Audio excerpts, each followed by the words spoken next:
Hello, my name is Jo Palmer. Welcome to today's webinar, an introduction to Neuro Linguistic Programming, which is hosted by the Career Development Institute and presented by JCA. The speakers today are Bill Davis and Miriam McCallum. Thank you all for attending, and I hope you enjoy the webinar. Halfway through the webinar, there will be a chance to ask some questions, so please do so using the question box. If you do experience any technical issues, please let me know through the questions option box. Please note that this webinar is being recorded and will be made available once it has finished. I will now hand over to Bill. Thanks, Jo. I hope that that all works well for you. I'm just going to be enabling my screen, so hopefully the delegates can hear me. I believe we've got 20, according to my my little sort of pop-up box here. And I've got some technical help as well alongside me. So welcome to the Introduction to NLP webinar, and as Jo mentioned, please do type in your questions and we will be pausing halfway to take those. And I've got my good colleague Miriam here who will be dealing with a lot of the content today. Just brief introductions from both of us really before we get going. So you'll see that my name and my job on the my job role on the slide there, and I've been with JCA since '99, and prior to that I worked for many years, first of all with Avon Careers Guidance Service, and then prior to that Wiltshire Careers Guidance Service. That's all dating back to the 80s, so long time ago. And in that time I've sort of completed a number of qualifications. I haven't actually qualified in NLP as such, but I've done a lot of training in NLP, so I'm hoping to bring some of that to the webinar. But my good colleague Miriam is far more qualified to talk on this subject, and I'm sure she'll be giving you great content. So I'm just going to hand over to Miriam just to briefly introduce herself. Hello everybody, and it's great to be here presenting on NLP. My name is Neuro McCallum, as Bill says, my lovely colleague Bill. So I also work for JCA, and prior to coming to JCA, I ran my own business, and during that time I offered courses for people who wanted to become qualified in NLP. So I'm a business psychologist and qualified coach and coaching supervisor. I'm also a trainer of NLP, so my courses qualify people to become practitioners and master practitioners of NLP. I use a lot, a bit like Bill, so we use a lot of NLP in our coaching work. Some of my coaching work is career related and some is other related. So I'm looking forward to sharing what we know in this introductory seminar today. Thank you.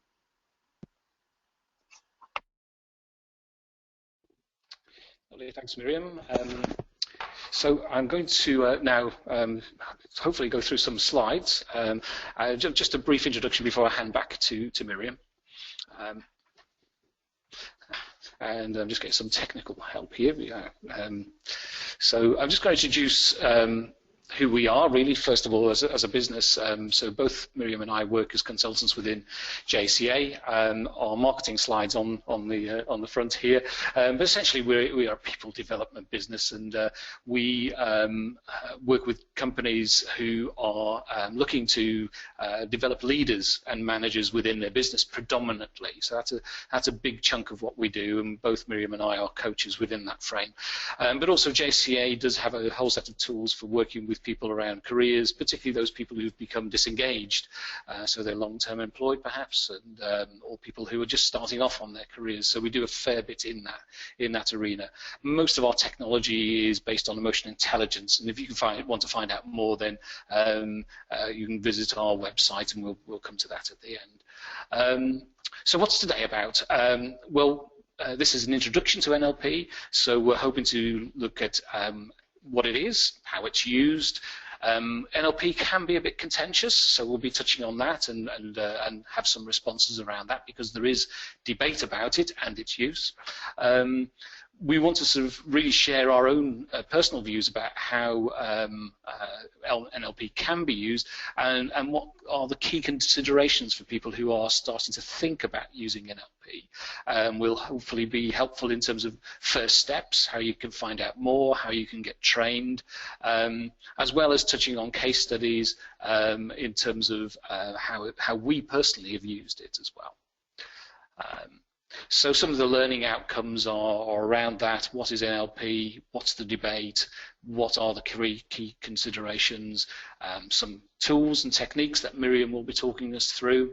And also we will be pausing in the middle and at the end to hopefully answer any specific questions that you have. So here we go in terms of content. So I'm now going to hand over to Miriam, who will start us off with some content. Thank you, Bill. Okay, so the very first content slide here is, well, what is NLP? And you'll see some of the bullet points here. There are many definitions.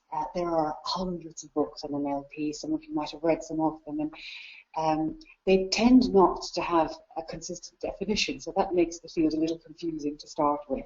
But here I've picked some of my favorite ones. One is quite simply the study of excellence. Another one, the study of the structure of subjective experience. So in other words, how we structure the way that we make sense of the world and ourselves. The third one here, an attitude and a methodology that leaves behind a trail of techniques. And that really speaks to where NLP came from. So for those of you that don't know, NLP is really about modeling. So it asks the question, why does someone do something very, very well? And if you can really understand the thinking processes and belief structures and sense-making that goes with that, the idea is that you will be able to do the same thing. That's what an attitude and a methodology that leaves behind the trail of techniques is. So there's lots and lots and lots of techniques in NLP, and we'll cover some of those that we use in our coaching. Particularly useful for people in transitions in careers, or if they're stuck in some way. So some of the issues, I guess, with NLP is that there are no specific theoretical foundations, and it doesn't have a grounded theory of anything, but it can be viewed as constructivist. So in the emphasis on language and how we make sense of things in the moment. It's essentially developmental, so it is helping people to discover and develop. It is very humanistic in its approach. It sees the best in people.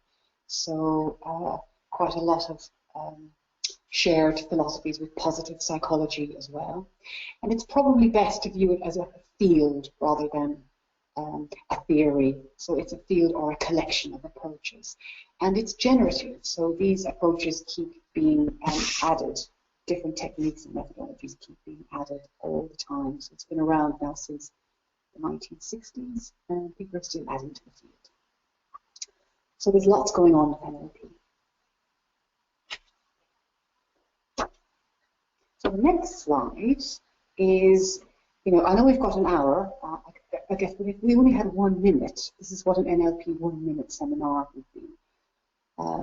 So there are really 4 things in understanding NLP, or they could be seen as pillars, if you like. One is to really know what your outcome is. Now, you will know in your own work that people often don't know what they want, or they think they should choose something or a course of action that is recommended to them by somebody else. But what do you really want? So really clear about your outcome. To develop rapport is really important. So a lot of NLP concerns itself with developing awareness so that you know when you're in rapport with someone or not. Then you can have more open, honest conversations and connect with people easier. Sensory acuity is really awareness of others. So it's your ability to really notice in the moment changes. As you're coaching and working with somebody, they might start to look confused or resourceful or those kinds of things. So it's being really good at paying attention to other people. And behavioral flexibility is really key. you know, if what you're doing isn't working, try something else. And we humans are very habitual, so it sounds a little easier to do than it might be. These are the 4 key pillars of NLP, and later on in the seminar I'll take you through the foundations or the grounding principles in NLP, and they would represent the foundation there in that temporal lock structure.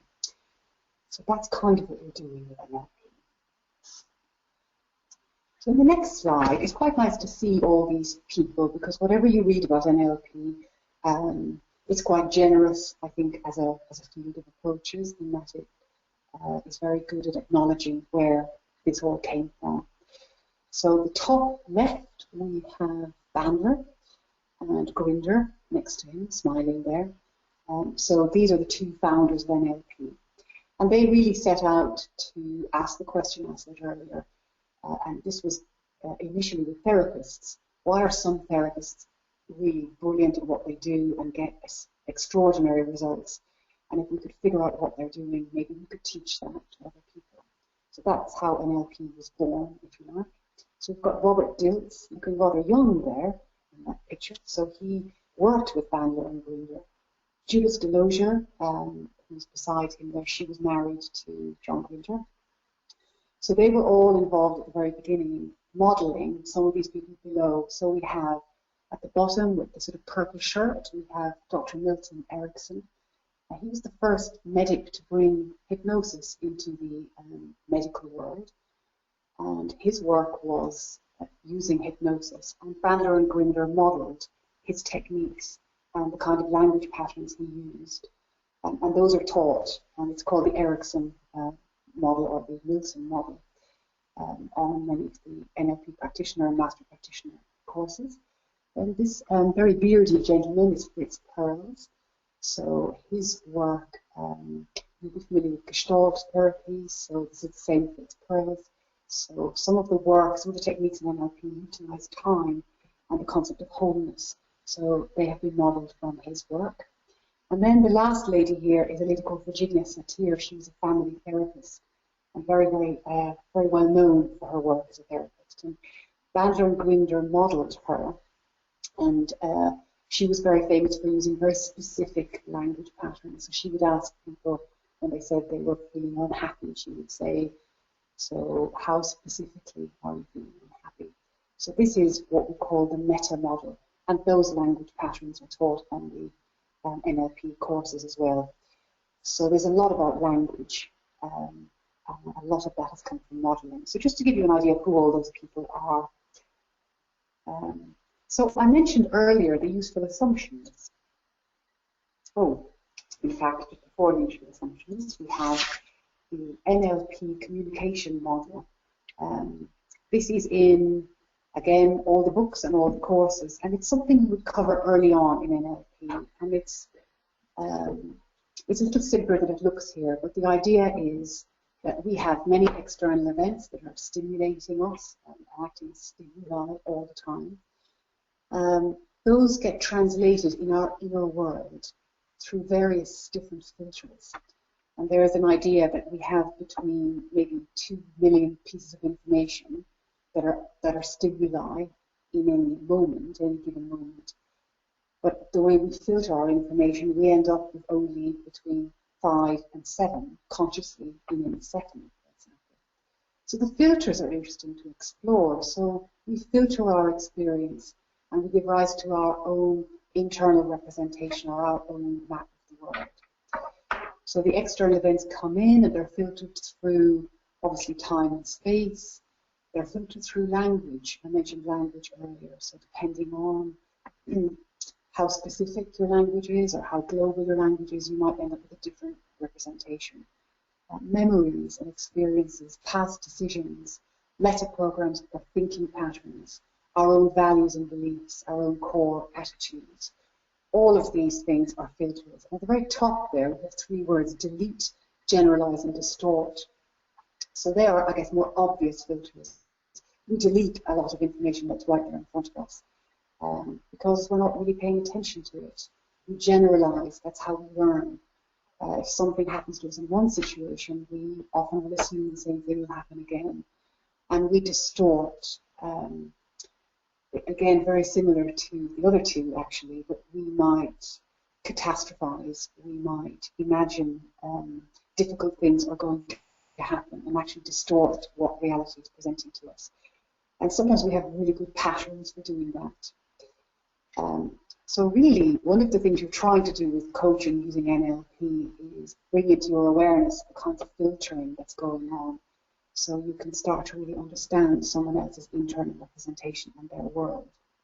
So the way we make sense of our world gives rise to our state. So we might feel alive, motivated, or energized. That's going to change our physiology, both chemically as well as physically. And of course, sometimes changing our physiology affects our state and affects our internal representation. So you can go backwards, if you like. For example, when you smile, sometimes that can make you feel better inside and might help you pay attention to different things in your internal representation. So state affects behavior, behavior affects results. So this is sort of just a model that we share with people to help them understand that in fact you have a lot more control over what happens in your mind than you might think you do. So that's the NLP communication model.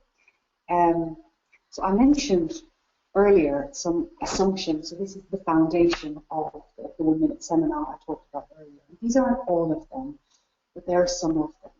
And these don't necessarily all come from NLP. So some of you who are trained in other fields might look at some of that, sounds a bit familiar to transaction analysis, for example, or other humanistic views of psychology. So remember, NLP has come from a variety of different fields. We often find different things within NLP. So we have in the middle there the context of the symptom or problem. So it might be someone is making an initial career choice, or they're changing their career, something like that, and they come to you. So these are some interesting assumptions that if you were NLP qualified or view NLP, you might either share with the person or you can just hold yourself as you're coaching. So some of them are, so we start kind of at the middle right. If it's possible in the world, it's possible for me. Or if someone else can do it, then I can do it. So these are very, as I said, not necessarily always true, but they're very enabling ways to think. I do remember coaching someone once, and in fact that was the first thing that we explored, and it had just never occurred to him that he could think like that. And he was probably middle-aged, probably late 40s, early 50s, and was setting out to become a photographer. And that was a very, very empowering way for him to think. The map is not the territory. We only have our own reality. Again, a very empowering way of thinking, because often we think the way we think is the real world, and it's not. It's just a map of the world. So that can be very liberating for people, particularly when you want to encourage them to let go of old, unhelpful beliefs. So you start to shake up their map of the world by presenting some of these assumptions. Energy flows where the attention goes, or another time you see that written as you get what you focus on. So what are you really paying attention to? What are you focusing on? Where are you putting all your energy? And that's where you're putting all your attention. That tends to be where you get your energy. I'm going around in circles there. Sorry.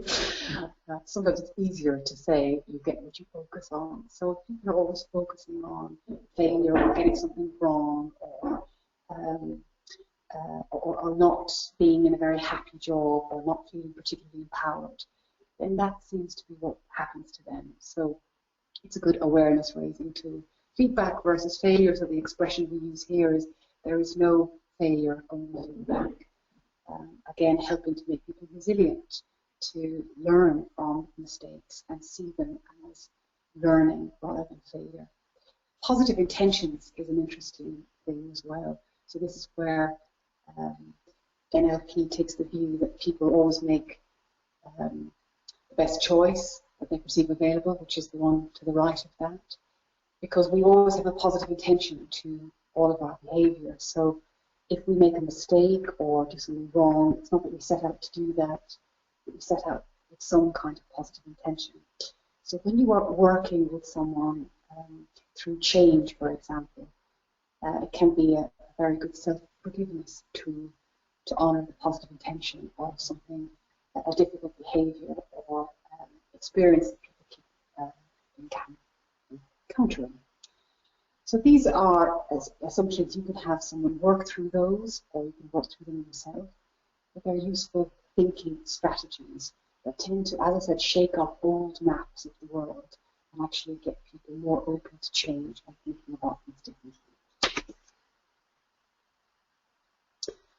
So just before I'm going to hand over to Bill, I said NLP was full of all kinds of coaching techniques, and there are many, many of them. So I'm just going to mention a few here.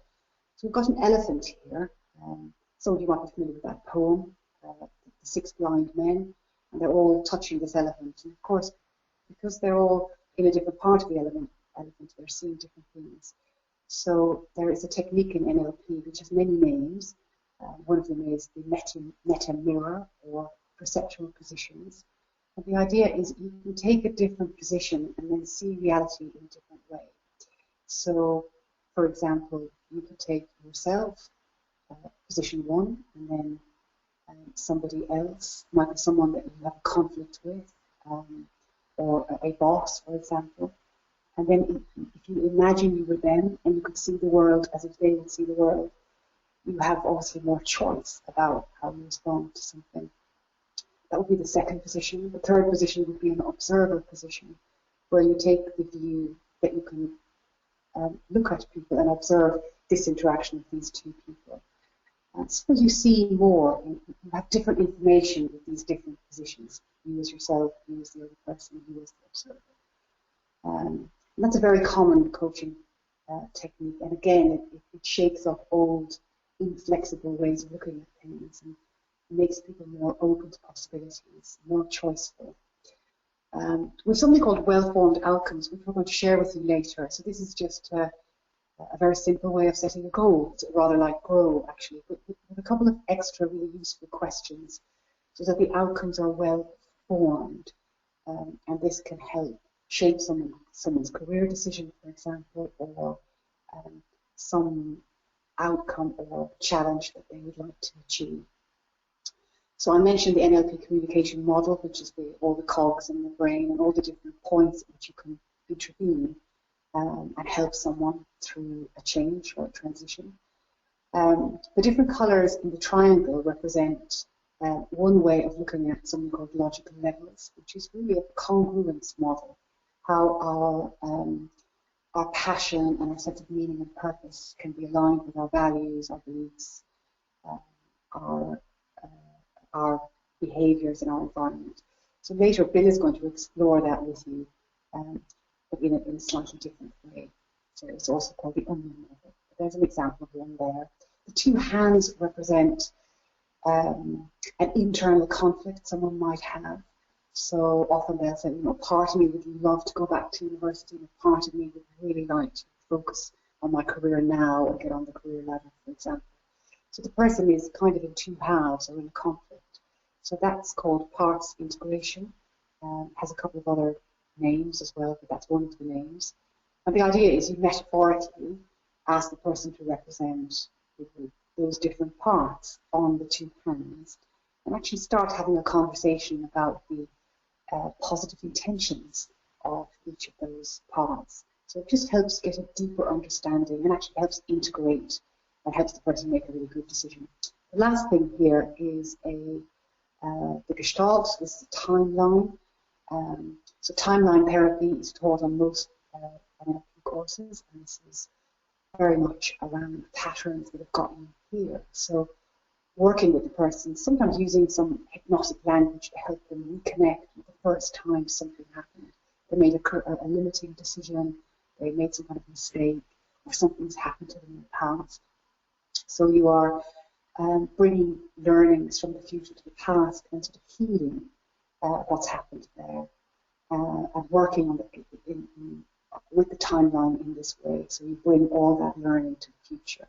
And in fact, you can then go out into the future and start creating a vision for the future and bringing resources to the future and back to the past. So there's a lot of interesting work with NLP using the timeline and going into the past, going to the future, and delivering resources. And really all about promoting mind, body, and soul. So NLP is very much around promoting wholeness and connecting people with everything that's important to them and what's made them the way they are now. So I think at this point we were going to stop and see if there were any questions.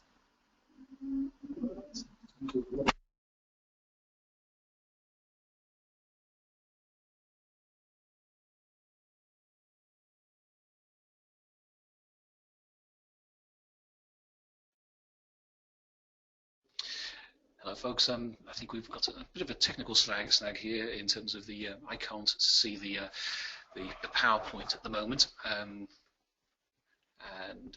so we're trying to reconnect on there, so just excuse us just a second while we try and sort that out.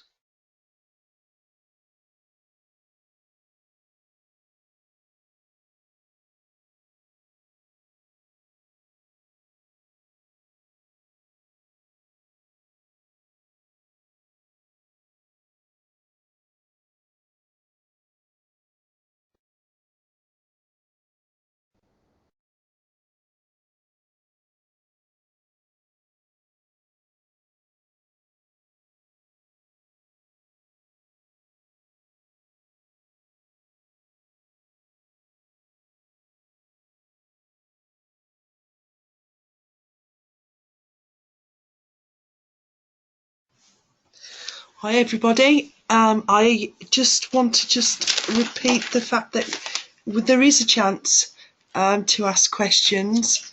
We have a question box if you'd like to submit it through there, and I will pass them on to Bill and Miriam. Thank you.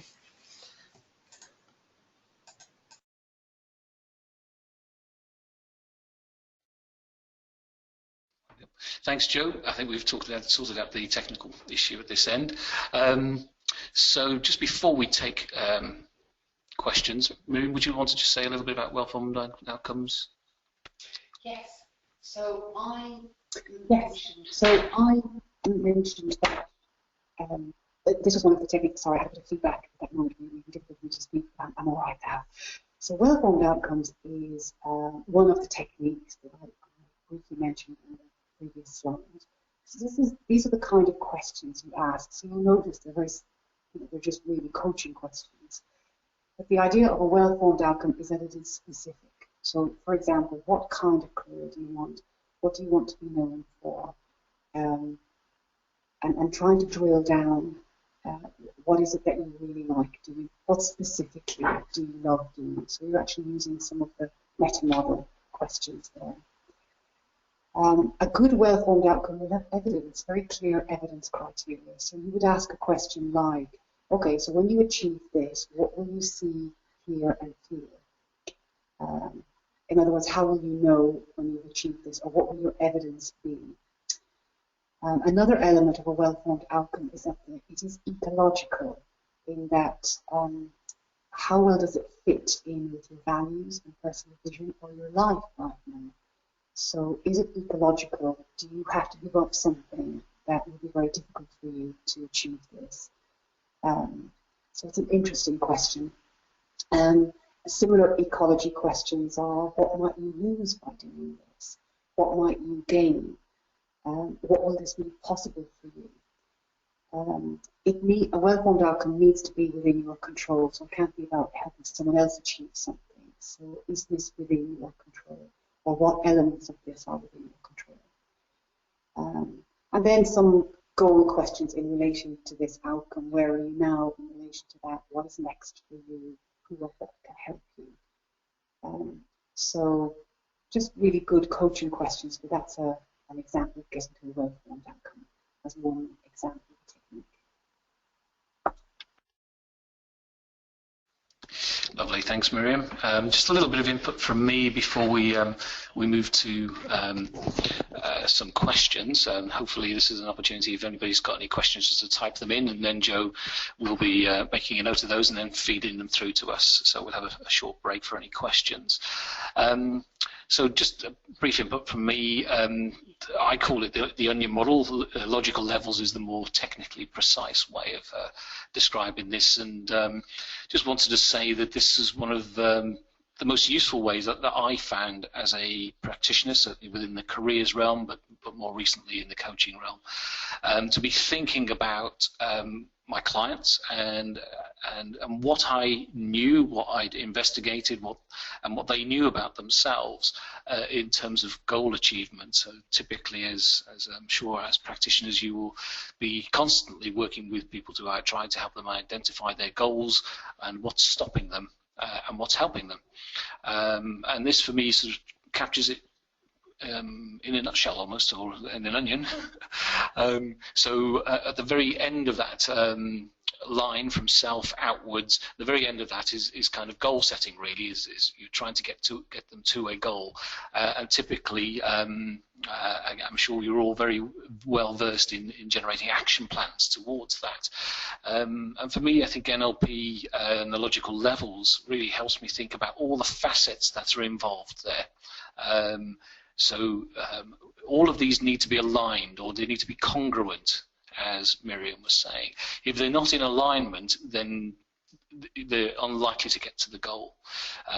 So a simple example for me would be, if I talk about my own experience, I remember being in a job after university. I first went into finance.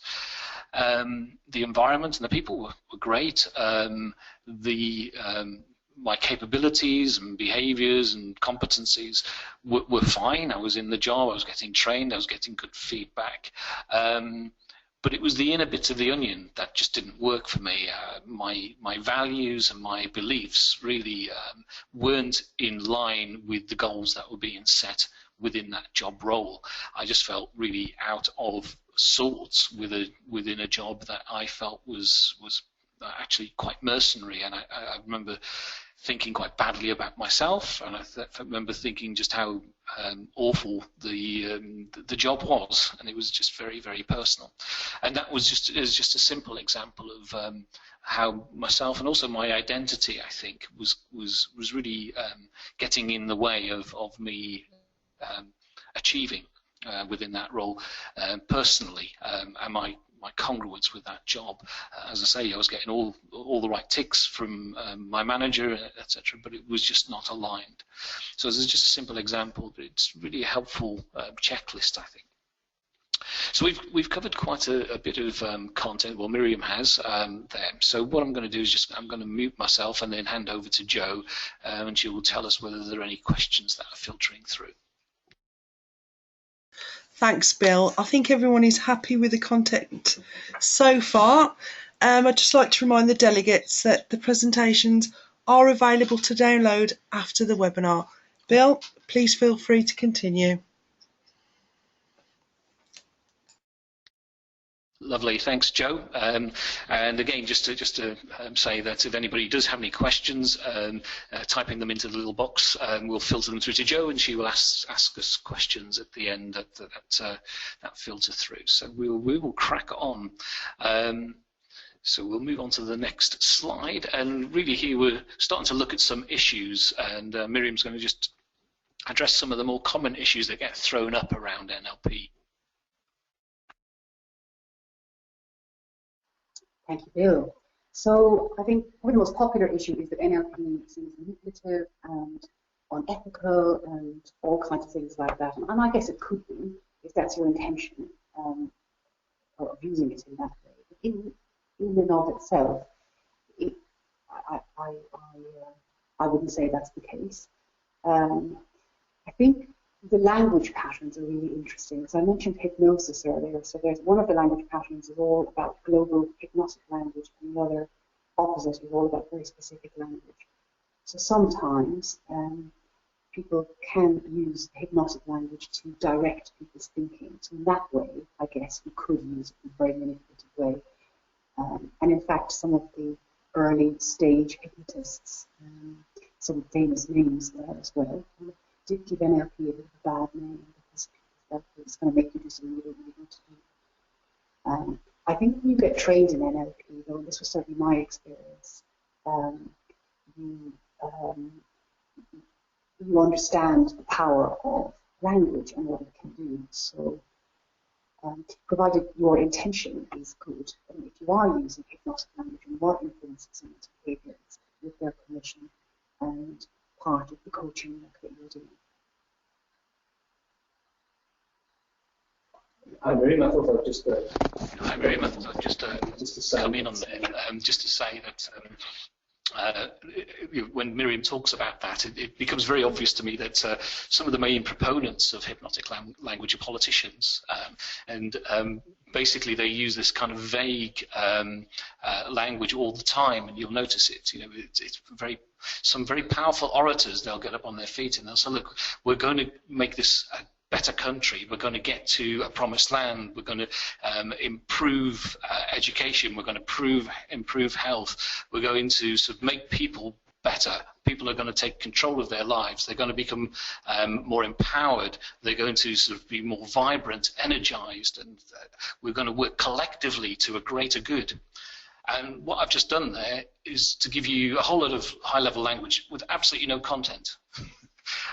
It's education, education, education, isn't it? Well, that means different things to different people.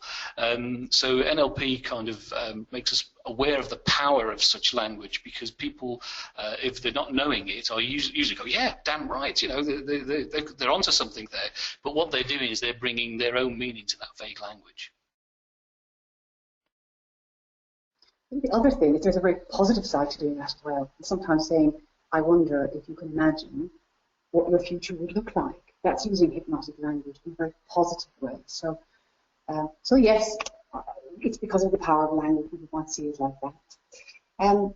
It's not grounded in the theory. That's very true, actually, and that always used to be the major issue with NLP, particularly around psychologists. But it doesn't.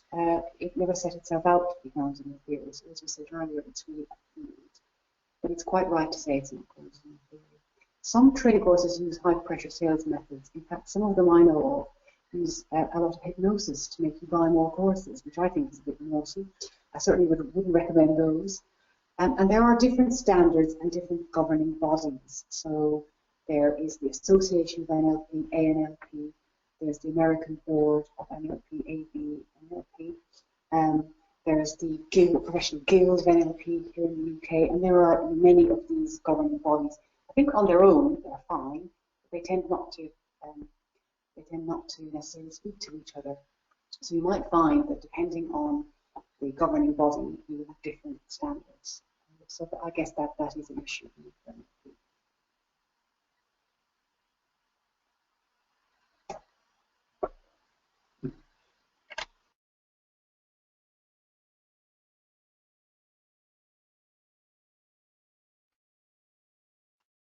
So we're going to look now and talk a bit more specifically about NLP in career coaching, and share some case studies. So Bill, would you like to begin?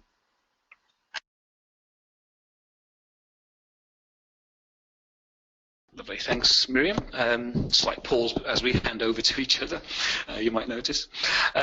So yes, I think for me, within the careers context, as well as more recent coaching, I've found NLP very useful on a number of levels, some of which we've touched on so far. So mirroring, really important, but what I think NLP taught me is that goes beyond bodily mirroring. So mirroring throughout all of the logical levels. So mirroring at a values level, for example, can be very, very powerful if people feel understood at that level. The assumptions, I think, really informed a very positive intent and became very useful for me. And I think a couple of the very real benefits for me in coaching that I've noticed from the NLP study and implementation that I've done is, one is the aspect of noticing. really paying attention to the content of what somebody is saying, and the tone of what they're saying, and what their body is doing as they're saying it, and being much more tuned in to the very fine grain of the person. And often how you can pick up on inconsistencies, where they'll be saying one thing and coming across very differently, and that can be very powerful in terms of challenging somebody through coaching. And the other thing that has really been very helpful for me, I think, in coaching has been the awareness of filters, and how people have this map of the world, which is their own unique map, and how they filter things through their values and beliefs, and those form expectations and so on, and how important it is for me at an early stage in the coaching process is to start to get some kind of handle on what that map looks like.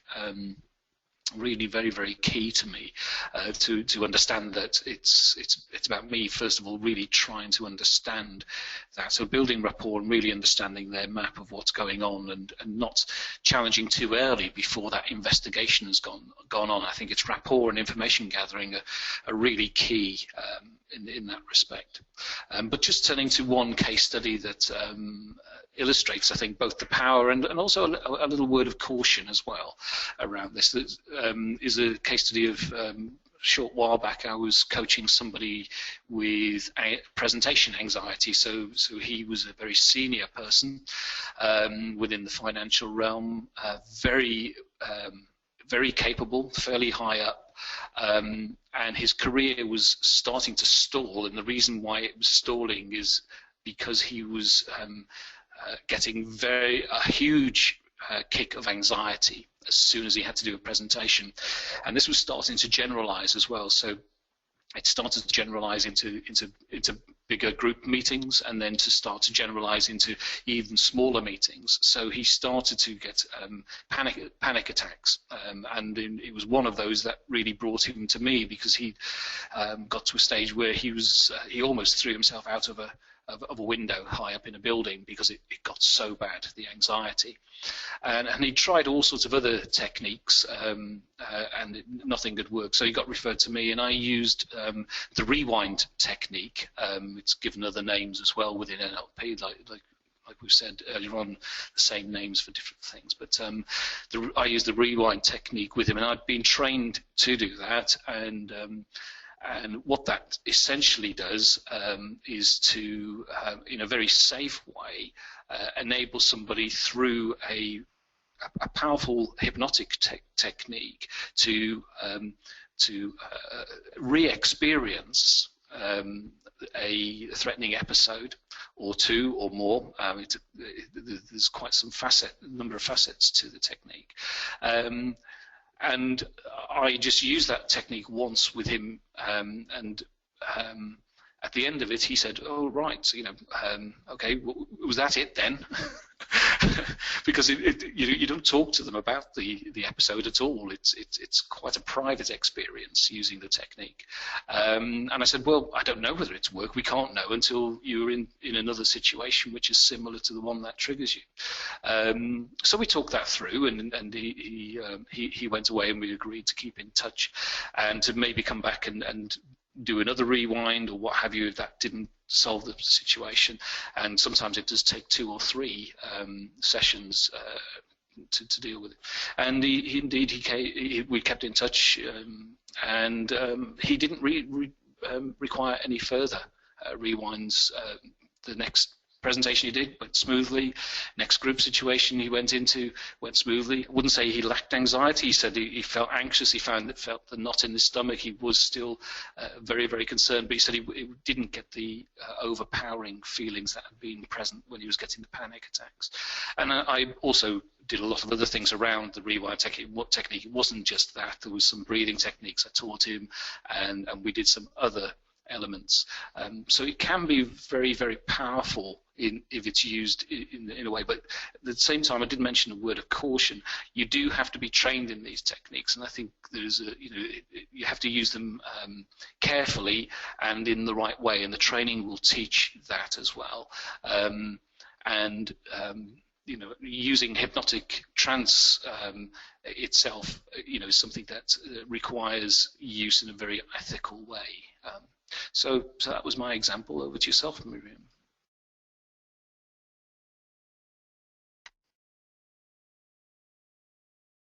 Hello, Bill. So yes, I'm very similar to the kinds of things I'm using coaching. I think I guess as a coach, just helping people realise just how resourceful they are is probably the main frame that I often have as coaching, because people sometimes feel stuck or small in their minds, or their confidence is low, therefore they find certain things very difficult. And the lovely thing about NLP, there's so many techniques to choose from, but they all build resourcefulness in people. So Bill talked about the rewind technique, which is the timeline work, but you can also go into the future. So there is someone apparently who, I think there's a television program about this, but they use a car, and they were based up in northern England somewhere, and you go up there for your coaching and you sit in a car and you drive backwards into your past and collect resources and learnings, and then you drive out into your idealized future and have a good look at what that was like and bring back your gifts to the present. And I think for me that's what NLP is very much about, actually, in helping people develop strategies to think in a way that dials up their resources. So one way, it relates to a technique I mentioned earlier, but something I find myself working a lot with people who have conflicts or difficulties at work. Maybe it's their boss or a colleague. So we use the blind men and the elephant technique, which the two positions I mentioned earlier also has many names. It's kind of an annoying thing about NLP. Everything has about 5 or 6 different names. So that's also called the meta mirror, or perceptual positions.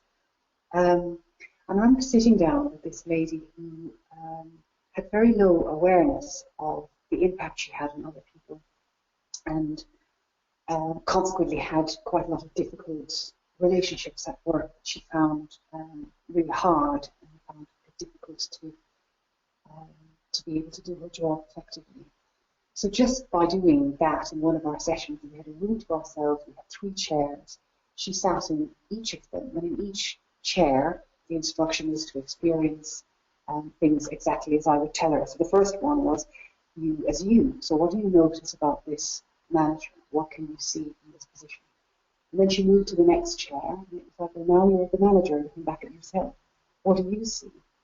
Of course, she began to see how irritating she was to feel to this manager, and how incoherent she was, and how confusing she could be, and that was interesting. I was like, okay, let's do a sort of Mr. Spock, those of you that remember Star Trek. So this is the observer position. So we went way to the other end of the room.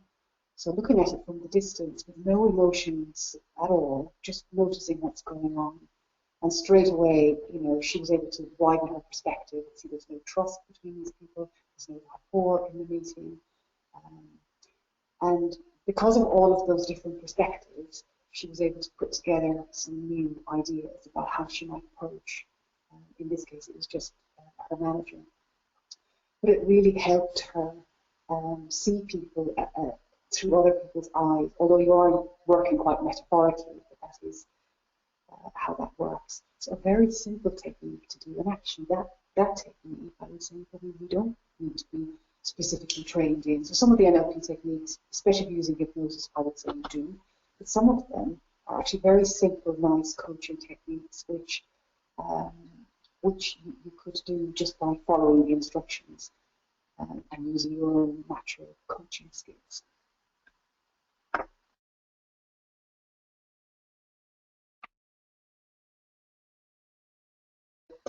Okay, so here are some, I guess, specific things you could use in career and coaching practice covering NLP. So one, we've talked about language, and my expression here is shaking up the old model of the world. In other words, unhelpful assumptions, unhelpful beliefs, outdated, outmoded maps of the world from maybe when we were much younger. So there's a sense of helping to direct your language to literally shake up the model of those people actually start to experience things differently. You can do belief change work with NLP. Sometimes that's the rewind technique, sometimes it's just the three-person, three-chairs technique, sometimes it's the two hands technique, or there are specific belief change processes. And you take people through contemplating change, open to change, etc. A lot of this work is done using space on the floor and different areas, so people can actually explore what it feels like to think like that. It's very powerful and quite long-lasting as well. Setting well-formed outcomes and goals, so making sure that the outcome you want is has all those viableness attached to it that I mentioned earlier. Building personal resourcefulness, helping people to remember the gifts that they have, the strengths that they have, and sometimes using those assumptions to help build a bridge so they find their own version of those themselves. Increased self-awareness and self-belief, really helping them to see how the way they see the world, and help them give them the skills to actually believe in themselves and have more confidence. And sometimes that's through visualization or mental rehearsal. Again, those things don't specifically come from NLP, but they are used in NLP. Developing a personal sense of meaning and authenticity. I think particularly for people's careers, you know, a sense of why are you here, and bringing a sense of that life meaning to the job that you do can be very empowering and very inspiring for people, I think particularly in the space of leadership. Develop skills in problem solving with all kinds of little simple, ranging from a little more complex skills in problem solving. Again, sometimes through language as well, and helping direct thinking in a certain way. Bill has talked about rapport and relationship building skills through many levels. So, and very often people don't necessarily get taught this stuff, so that they're not quite sure how to build relationships, particularly if they're quite shy. So, help people understand what you're doing with this body language, what to notice, how you can match and mirror someone in an authentic, high integrity way, i.e. with the view to building the relationship, but not just your body language, it's also all the other things, the different levels of the onion model. Leadership skills, inspirational skills, linking head, heart and gut, and having a sense of how you can be really fully congruent in your thinking, in your behaviour, in your values, and your meaning, for example. And ecology, which is very, very important, I think, when people are going through any change process, that is the right one for them at this time. So there are some of the areas that you probably would use in careers. We're down to, I guess, what are the considerations? Well, because of some of the issues we looked at earlier, I would certainly look at how the training is regulated. Is it just on its own as part of at least one of the bodies I talked about? So the most common ones, two in the UK, are the ANLP and the Professional Guild of NLP. And both of those are pretty good, actually. But, you know, who awards the certificates? Is it the trainers themselves, or is it the governing body? The governing body ones means that that trainer will have had to go through a lot of rigorous assessment to basically to be allowed to award certificates directly from the governing body. Some of the NLP training is offered in association with business schools and universities. So sometimes you can work in a modular approach and build up to a master's degree, for example, in executive coaching and NLP. There's quite a few of them offering that. What's the experience of the trainers? My personal preference is to go with people who have additional qualifications as well as NLP. It makes their NLP better, I think. That's a very personal view. That's what I think. And the people that trained me had that. What is the criteria for successful completion of the course? There are courses you can go to and you just turn up and you get your certificate. They're not the good ones. So usually you have to do some kind of an exam. And you do have to do quite a lot of hours of study. And those tend to be useful if you wanted to get additional coaching qualifications. They would count as part of that as well. And think about your reasons for wanting the training. So some of the courses offer, some of them are psychotherapists that offer sort of a therapy approach to NLP. Some of them are much more around health and well-being. and some are around business and leadership. So, and some are around coaching. So that tends to be clear actually when you speak to the training providers. But your own reasons will help shape the kind of training that you would end up with. The other thing I would say is, if you did choose to do a practitioner, a master practitioner, and a trainer, like I did, for example, I think it's best to go with different people. So you get different schools of thought, different people coming from different fields and backgrounds, and you get a very well-rounded, really good NLP education that way. I think the last slide, I've got my favourite quotes, and I learned all of these, or became aware of them on my own NLP journey. Judith Delosier, I mentioned her name at the beginning. She's a fabulous lady. Her quote is, "Knowledge is just a rumour until it's a medicine." So I think that's lovely. Maslow's quote I love, "We are, each of us, always in the process of becoming." That can be such a liberating, freeing thought. Where sometimes people are a bit older and you forget that we're continuing to grow, or they're in a career transition later in life. That is, a lot of people haven't heard that one before, so that's a really nice one to use. And the last one, I'll just let you read that.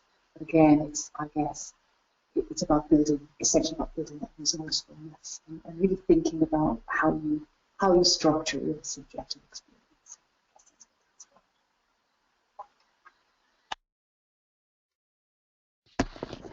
Lovely, thanks, Miriam. Right, again, we've got about 5 minutes left, so I'm just going to put myself on mute now and hand it over to Joe in case there are any questions filtering through. Thanks, Bill and Miriam. Yeah, we have two questions. First question is from a delegate called Emma, and the question is, what would you recommend for a careers advisor for 14 years who wants to get more involved in NLP to work with adults and young people?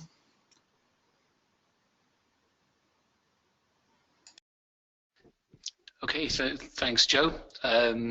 So Emma, so what would you? The question is, from Emma is, what would you recommend to a careers advisor 14 years in to work with adults and young people? I'll do my interpretation of that and just give a very personal view. I think on the basis that Miriam has said that you know, the important thing is to go to the right accrediting body and get the right training. So let's assume that that's the case. Personally, I think NLP, one of the philosophies of NLP is, you know, if it works, keep it, and if it doesn't work, ditch it. And I think one of the benefits of NLP, I think, is that I think with some taught courses, there are also some really good books around, and we may well touch on this before the end of the webinar, but I read a lot by McDermott and O'Connor in particular, and they, for me, made it very, very tangible and very real, and I listened endlessly to some of their tapes. This is going back in the day when I could put a tape on in my car and listen to it. So I think for me, my advice would be to see it as a kind of a personal journey and exploration, and collect some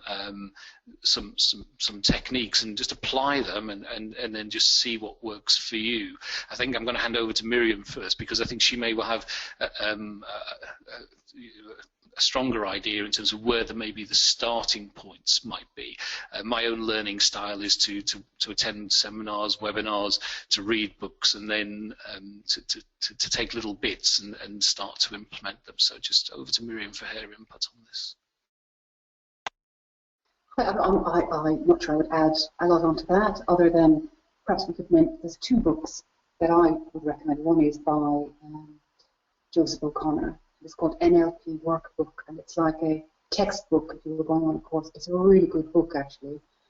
The other one is NLP at Work by Sue Knight. That's also a really nice book, and she's got a lovely lifestyle, but it's in the context of work, and organisations as opposed to sort of health or well-being and things like that.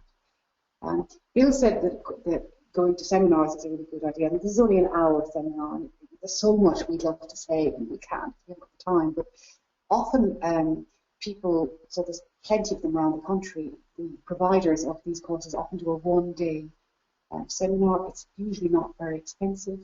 And the benefit of going for a whole day is that you get a sense of how much of this you know already and what it would feel like to go through the whole course.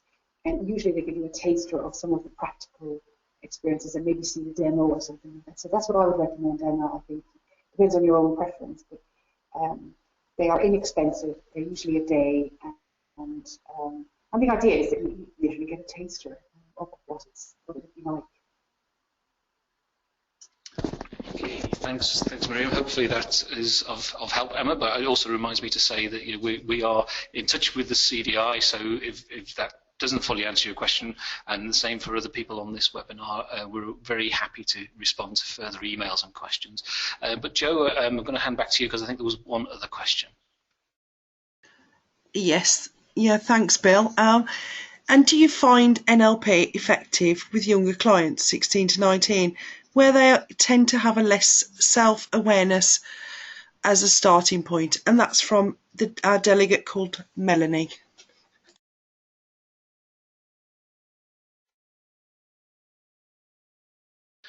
Thanks, Joe. Yeah, so do we find it effective with the younger people, perhaps without that kind of life experience and work experience? I'm just going to hand straight over to Miriam on this, and then I'll come in with something after her response.